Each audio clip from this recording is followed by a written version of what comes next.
हिंदी कहानियों की श्रृंखला में आज सुने एक कहानी, ईश्वर या धन, आप क्या चाहते हैं। एक बार एक नगर के राजा के यहाँ पुत्र पैदा हुआ। इस खुशी में राजा ने पूरे नगर में घोषणा करवा दी कि कल पूरी जनता के लिए राज दरबार खोल दिया जाएगा।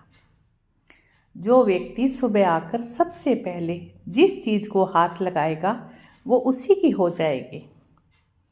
पूरे राज्य में खुशी का माहौल छा गया। सारे लोग खुशी से फूले न समा रहे थे। कोई कह रहा था कि मैं तो सोने के कलश पर हाथ लगाऊंगा। किसी को घोड़ों का शौक था तो वो बोल रहा था कि घोड़े को हाथ लगाऊंगा। इसी तरह सारे लोग रात भर यही सोचते रहे कि सुबह वो किस किस चीज़ को सबसे पहले हाथ लगाएंगे।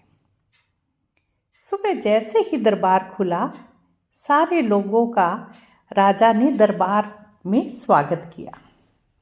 जैसे ही सबको अंदर आने का आमंत्रण दिया, सभी लोग राजमहल में रखी कीमती चीज़ों पर झपट पड़े। सबके मन में डर था कि कोई दूसरा पहले आकर उनके पसंद की चीज़ों को हाथ ना लगा दे। कुछ ही देर में दरबार का माहौल बड़ा अजीब हो गया।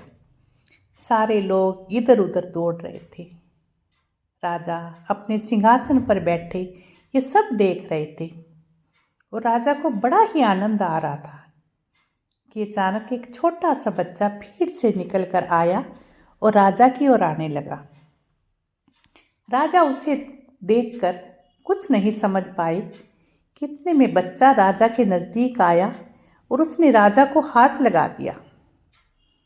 अब राजा उसका हो चुका था, तो इस तरह राजा की हर चीज़ उसकी हो गई। इसी तरह जैसे राजा ने जनता को मौका दिया, वैसे ही हमारा ईश्वर हमें रोज़ाना मौका देता है कुछ पाने का। लेकिन हम नादान हैं और ईश्वर की बनाई हुई चीज़ों को पाने में अपनी पूरी शक्ति लगा देते हैं। किसी को गाड़ी चाहिए, किसी को बंगला, किसी को पैसा, तो किसी को शान और शौकत। रोज़ भगवान से प्रार्थना में भी हम भगवान से यही चीज़ें मांगते हैं। जो लोग सत्य को जान लेते हैं वो भगवान की चीज़ें नहीं बल्कि भगवान को प्राप्त करने की कोशिश करते हैं। भगवान को पा लिया तो उस मालिक की हर चीज़ आपकी हो जाएगी। तो फिर क्यों मूर्खों की तरह दिन रात उसकी बनाई चीज़ों को पाने में अपना समय गंवाते हैं। हम उस ईश्वर की स्तुति करें, उससे पाने की कोशिश करें, फिर उसकी हर चीज़ हमारी हो जाएगी। कहानियाँ हमारे जीवन में बहुत महत्वपूर्ण रोल अदा करती हैं।